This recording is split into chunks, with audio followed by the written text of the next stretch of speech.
was an excellent first minute of the podcast. So, welcome to the Duckworks, where we have only me from our usual cast, because life happens. We are joined today by the very lovely Rainbow Daw, Southern Wolverine, Sid, and I'm pretty sure none of you are aware that Dasein has actually been with the Duckworks podcast since before it actually began. And he's only appearing now because, well, schedules and life. So, gentlemen, welcome to the show. Frontline, the new single, is it really a single lane? I guess we could call it a single lane. It's one sector. Mosh pit. Yes, one sector, mosh pit, just crazy, frantic action. Games are limited to 12 minutes. And we started off with random mode, where all the ship comps were random. And then after a while, it was changed to being able to pick your ship, because lots of people didn't like the randomness. Yeah, personally, I really enjoyed it. I like random aspect games, where just, kind of the die roll can screw you over, or it can make for a truly epic experience. So, I don't know. What do you guys think? Yeah, I think the random work better, honestly, than the choose your ships. Because choose your ships, people take Brawler and they take Colossus, and they sit on the jump point that they know people are going to, and you get there and you die. Mm-hmm. And the random... Now, with some fixes required to the randomizer, mind you. Healer imbalance is an issue. Double snipers on one team is potentially an issue. Mm-hmm. But I think it leads to some interesting comps that you wouldn't try. It leads people to try new ships. And... because it's in the one lane and because of the jump points all around the perimeter, choosing your ships can sort of break things. Mm-hmm. Yep.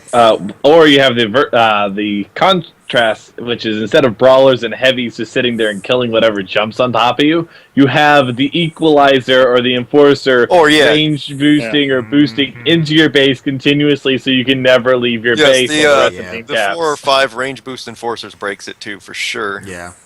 If they can. Maybe also random loadouts once, more ships get fleshed out. Because, really, you only have a couple ships that have respectable loadouts right now.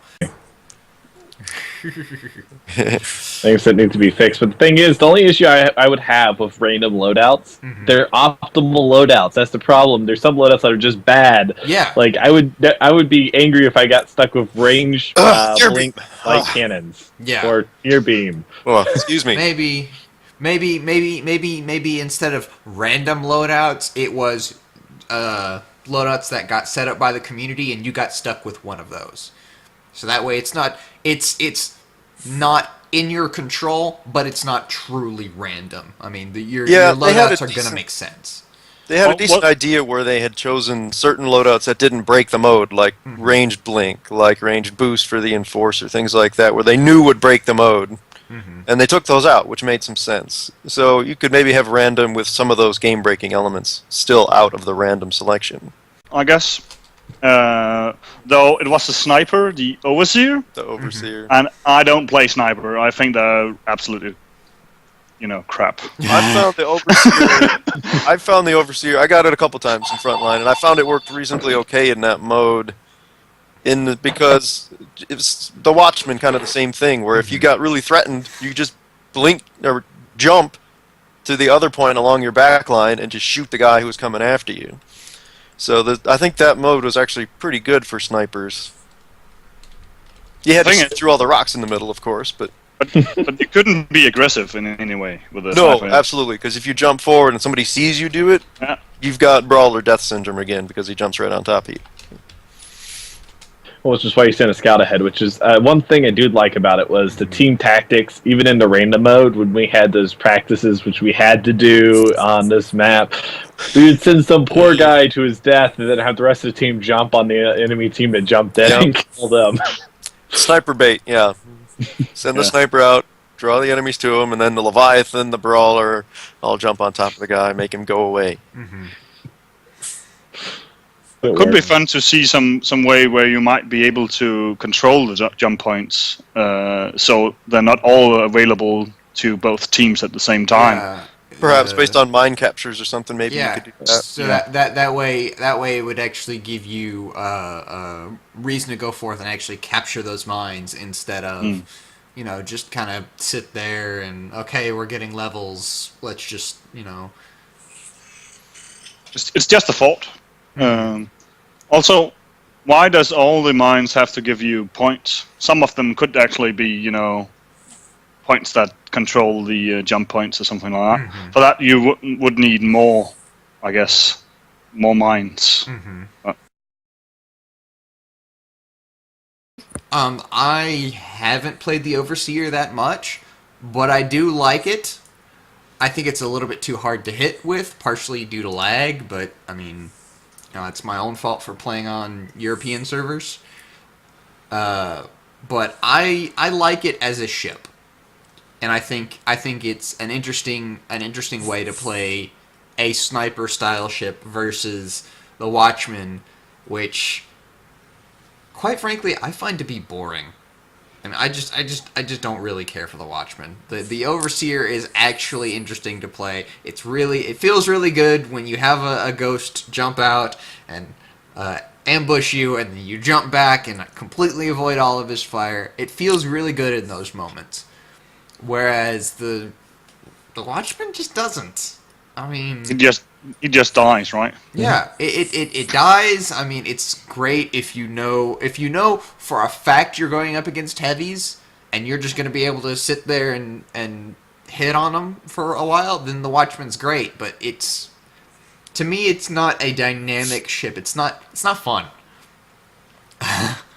Well, Watchman versus the Overseer, the Watchman is really good against getting those small ships too, because it has the high burst that if you have a really good sniper, he will sit there and take out the supports, which is what I like about the Watchman.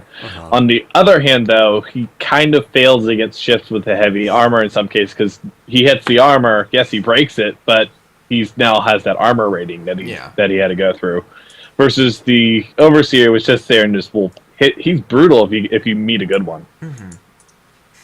Yeah, well, the Overseer, it's harder to deliver all of your damage because you got to get that whole beam to stay on target the entire time. But it's easier to get some damage. Even if the guy's maneuvering, you can kind of catch the beam across him a few times at least. Whereas a Watchman, if a guy's really ducking and weaving, you might just miss him every point of the compass. Honestly, I think the Overseer, for once, I think we had an update where we didn't get ships that totally broke the balance. I think the Overseer and the Displacer both fit into the game reasonably well from the moment they came out. I definitely think the Overseer is better for handling itself, because like you said, it has that ability to easily handle the assassins. Screw the real names, I'm calling it these. And the USR Sniper, it's better for handling, well, not for handling itself, it's better for dealing armor damage and damage afar, whereas two smaller vessels, easier taking them out, and it needs someone protecting it. Yeah, close. They have like the slug shooting thing. throwers. Oh, the slug- yes. The Yeah. slug throwers. The slug throwers are excellent, especially when you actually kill somebody with them. You get somebody gets close to you and they get low on health, and you chase after them with the slug thrower. Yeah, if you wound them on the way in, the slug thrower is a good cleanup weapon for sure. The bane of the Overseer is not disarm. It's actually ability disable, because now you're just sitting there straight as your ship can't do anything. Really? That's true. Because I had a Corvette walk up to me and just hit me with ability disable, and I'm sitting there like, well, I can't kill you now. It might as well be. Wow. The only thing you can really hit with is the slug thrower at that point, because you can't orient unless they're in plane with you exactly. You're never going to hit them. That Corvette died that way.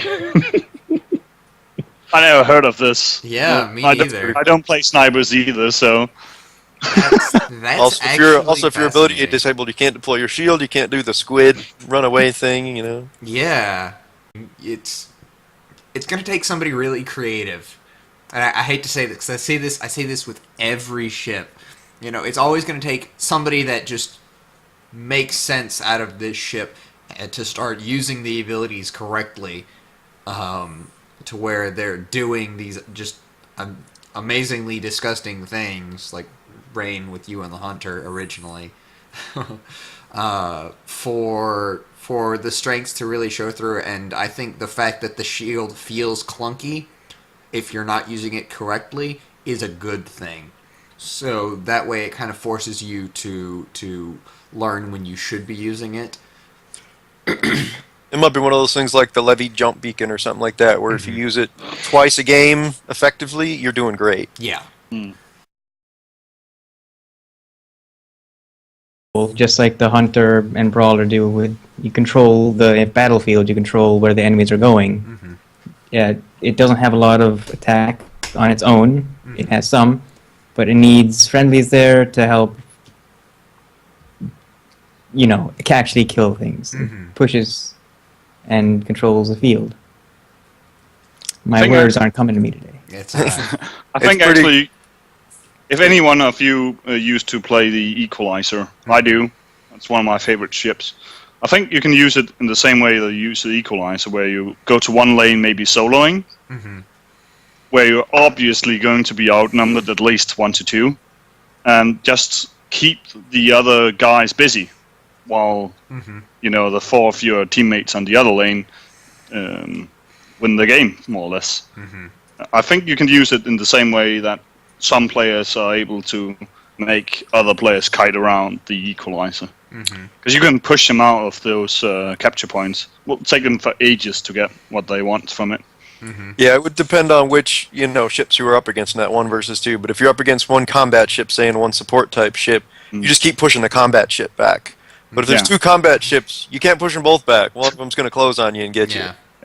Well, the only thing you can die as many times as you want to. You just need to delay them as much as possible when you go 1-4 push. Yeah, your goal isn't to win your lane; it's to give your team enough time to win their lane. Yeah. Well, I would think that if you're going to have a composition with a displacer in it, you're going to want to center the entire composition around the displacer. Because if you have that displacer there, it could go around the enemies, push any one enemy to closer to the friendlies, push them out of position, or like a disruptor or healing vessel, whatever they call it now, protector. The protector. Yes. But the displacer's weapons. Yeah. They're great. They actually will do you can do like 1600 damage on broken armor in its optimal range. So if you keep something in its optimal range, it's literally a reverse brawler and will eat it alive. Yeah, it's a pretty narrow band to keep them in, but yeah, you do pretty reasonable damage if you keep them there.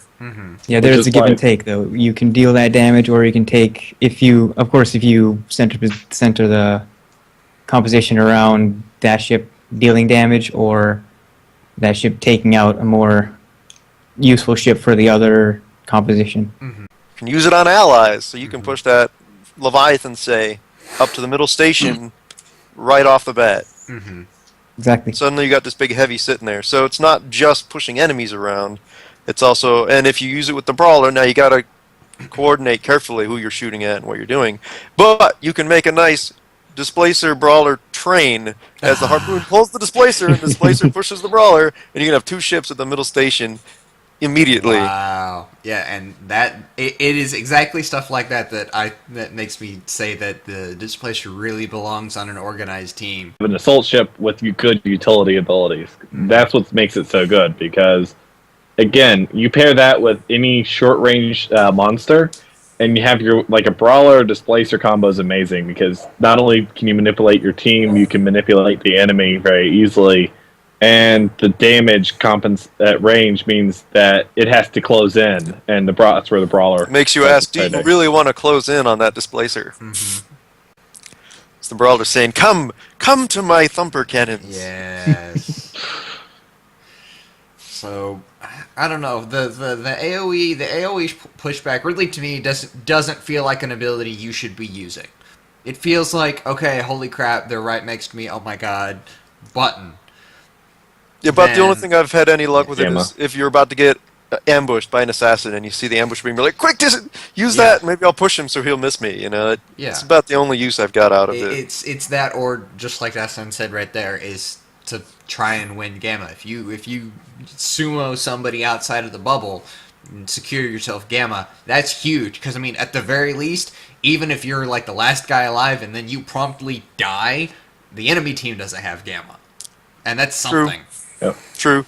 The only thing that is weird about that ability, other than it doesn't push very far, is that you're as a displacer, your main goal is to not get close to enemies, and in order to use that, you need to get close to enemies. Mm-hmm.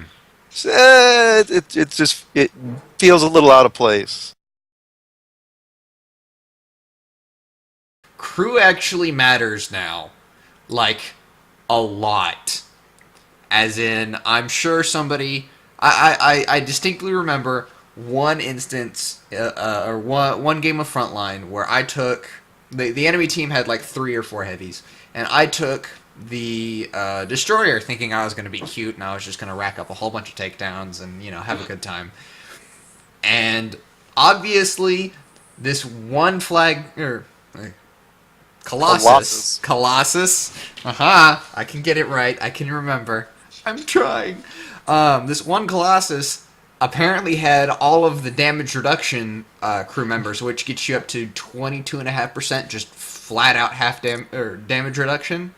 And instead of me eating all these heavies alive, I actually had to sit there and I had to chew on them for a decent length of time, and that completely changed how everything felt. Because I mean, I quite frankly felt ineffective because I wasn't just outright murdering the crap out of these guys. Yeah, the crew changes in general, they're welcome in that they have more of an impact on the play. To boil it down, but my single biggest issue with it right now is the damage reduction comp it's too easy to go to, and there's not an obvious comp to change to say, oh, I'm going to use this instead because it boosts my damage a lot to try to counter that or something. Yeah. So I hate to keep saying this because it's true. It's completely turning balance on its ear. Because those tanky ships just got a hell of a lot more tankier, and those damage dealing ships do a little bit more damage. I mean, 7 Not points. enough to compensate. Yeah. Enforcer, for example, doesn't have, or Assassin doesn't have a great burst damage assist, set of crew members. Yeah. Which would be one way to compensate for that flagship that's taking almost a quarter less damage than it normally would. Yeah. So I'm not saying that, oh yeah, let's have tons more damage boost crew members. I'm just saying it's something that is going to take course of a few months, a number of updates, in order for it to settle into some kind of equilibrium. And maybe you find that a plus 15% damage boost, somewhat compensates for a 22% damage reduction, because you don't want to go too crazy and have ships getting immediately destroyed either. Yeah. Well, there's kind of some missed opportunities with regards to what crew members can do, simply because, I mean, flat damage reduction is good, but it's not interesting. Right. I mean, like for example, what I would like to see, I would like to see a tactical crew member that doesn't increase my rate of fire, increases my damage, but also increases my turret's traverse speed so they can turn faster. Because I mean, that makes it to where you're definitely getting power, but it's really hard to like quantify it in a number. Right, or perhaps one that reduces shot scatter or something like that. I mean, that'd be great for a destroyer, because those shots seem to go everywhere if you're moving or turning at all. Yeah. Or point defense. Point defense, like increasing point defense and missile range. Yeah, those kind of changes would change your ship's behavior a lot more than a statistic, percentage increase. Yeah. But it sounds like we're saying it works, but it's not super exciting. Yeah. This is a good first step, because everything matters now. It's boring, but that is okay, because it's not good to go wild and crazy on your first step. It's make sure the shit works. And the gas fights, just in general, gas seems to capture a lot faster than it used to. Too fast. Part of that is crew, perhaps, but it seems to me now, maybe it's just something we have to adjust to as players. You have to get used to jumping to gas 60 seconds or 90 seconds early and having to fight for gas before it's open, because it captures so fast. But that increases snowballing, though, because that's the thing I don't like about it. Because beforehand, you're the team that's behind, so you can take advantage, cap a little bit, while the enemy's now pulling off for Gamma, and do that. Now you have to go immediately there, and if you're already being pushed really, really hard, you can't get Gamma. It's pretty much assuring that the enemy team can just hop there, have one guy there, cap it really, really fast. There's nothing you can do. It really feels to me more of a snowball mechanic, which I don't like, because it's now like Baron in League of Legends, where the team that's already really dominant can keep pushing, and there's nothing you can do. You know it's there. You know you have to stop it, but you can't. Yeah. Well, the funny thing is, before they changed Gamma, I think we all was like, oh, one person can block Gamma from being captured. It's that was crap. pretty annoying. That's true. But this is equally as annoying, because as Dawson just said, it always the stronger team gets Gamma. That's just how it is. So we have this snowball effect. Yeah, I mean, and it's even like they're I don't remember if it was like confirmed, but it was talked about at least that Gamma would change a little bit, so that way instead of it just being Gamma 1, 2, gas 1, 2, 3, and you know if you capture on gas 2 for the first time, you get gas 2. It would be a progression, so you would have to capture gas 1 before you got gas 2. And so, like, if one team got the first gas, they would get gas 1. If the other team got the second gas, they would get gas 1. No, I don't like that personally. Yeah. I mean, it goes to that's the snowball even more so, because that means not only is the stronger team generally capturing gas, they're going to be up to gas 3 or a gas 4 if we have a gas 4 or whatever at some point, if it really snowballs, as you're saying. And that means the other team, gas 3, if your team is behind and you win gas 3, that's a great chance to catch up. Yeah. But if you get gas 1 20 minutes into the game, it doesn't help you all that much. Yeah. I mean, it's nice. So Great, I we've got think gas, but I like the way it is. I think the capture rate could afford to be a little bit slower. Especially gas 1, because gas 1, you have a Corvette in there. It's capped before someone that jumps in, like 10 seconds beforehand. By the time he gets to the bubble, it's gone. Yeah.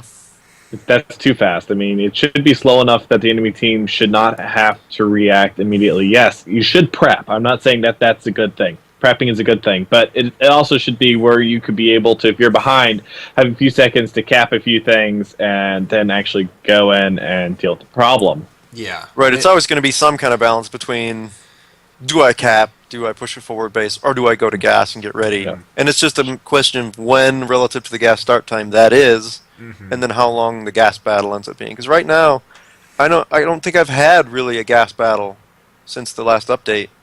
Like, maybe you do, but it's maybe one ship is in there, or one ship tries to slow down the cap and gets, just pounded. It just, you don't have the big team battles in gas that you did before. One ship can't really even hold off that much. In one ship, you have an equalizer sitting there at the top of the thing. You have 2 people in there. It's going to cap too fast even for the equalizers to be worth your while to even send 1 or 2 people to delay it. But it also hurts ships that aren't enclosed fighters in there. Because, like, oh, I have a sniper on my team. Well, he's not going to be nearly as useful as he was beforehand. Oh, I have a Reaper that needs to be at a better firing angle. Well, that's not nearly. You're a lot penalizing to do inside the team bubble. comp. Yeah. Now, the one thing you could do to make those gas fights more interesting is to reduce the capture rate of ships that are actively taking damage. So if a Reaper's shooting somebody, that particular ship's capture rate is lower. Or maybe, whatever that scaler ends up being, whether it's completely negating his capture, whether it's 50%, whatever it might be. That would let those ships be more useful in gas. That new jump widget that we have, which is very unreliable on the main map. I have a feeling that we're going to be seeing more. I've heard him mention it on certain Q&As that adding more jump points, but I'm just saying this because holy mackerel, if they have jump points that close, that's going to be scary. Yeah, the jump widget has been kind of a problem. Their last hotfix or whatever it was, their quick patch, helped it quite a bit. I've had a lot fewer problems with misclicks, or mostly clicks not registering. So it has gotten better, but if the more jump points there are, the better that tool has to be. So make sure you don't jump to the wrong spot. Yeah. Or you jump too close to just boost in. Well, right, same, that too. And see, I'm actually not a fan of. I like the idea behind the jump system, but being forced to use it all the time, I don't like. I liked the old jump widget because it gave you the ability to emergency jump. It was basically okay. I need to get out of here now. I don't have Click, time. drag mouse, go. Yeah. Yeah. I don't have. I have time to do that, which takes half a second once you're used to it. Not even. Versus hold shift. Okay, which point do I want to jump to? Okay, is my click registering? No. Okay, mouse over it a few more times. Okay, now it's good. Now I can jump. That's Yeah, the not, worst is when you're trying to quick escape and you're clicked. A few seconds later, you're dead because you weren't able to do what you needed to do, which was get out. Like, oh, I have just enough time to get out. Yeah, I mean that losing that to me really feels like you have lost an important tactical move. Because with that old jump widget, it wasn't necessarily a retreat. You could emergency jump forward. You know, you could jump into the enemy base because, hey, that guy up there captured the point, and I can get away just long enough for my jump to finish and maybe not die. So let's go capture their base. You don't have that anymore, or well, you do. It's just it takes a hell of a lot longer to pull off, and that is, quite frankly, something I don't like. Yeah, it is something new to get used to for sure. The idea of the tool I'm okay with. I won't say I'm excited about it because I did like the old one, but it's got to work. And as long as it works, and if there's multiple jump points you can go to, this method is more powerful because you can more easily pick out different points or The other one was emergency recognize jump. where they were. Yeah. Right. Well, Emergency still versus have- tactical. you still have jump home. That's what I'm saying. But if they're going to add jump points around the edges of the map on the main map, they're going to need something like that. Otherwise, you're going to have this quick jump widget that just looks like a cloud. Well, the quick jump widget can still be attached to say shift or 5. That's your quick jump. If you hit tab, you can actually jump from the tab menu as well. That shows your. I would also be fine with that. Yeah, I mean. Saying, I think what they're going for is the more powerful tool that is maybe a little bit trickier to use. And that trickier to use is the part where a lot of players are not super happy about. Yeah, I mean it's cool. I like it, but I want the ability to. You want it on a different button. Yes. Yeah, I want it. I want it to be. I want it to stay on tab and let me still be able to emergency jump to a point. You know, pick Whatever one the for me. default point for that sector Yeah, is. yeah. Yes. Or based on where you're jumping from. Exactly.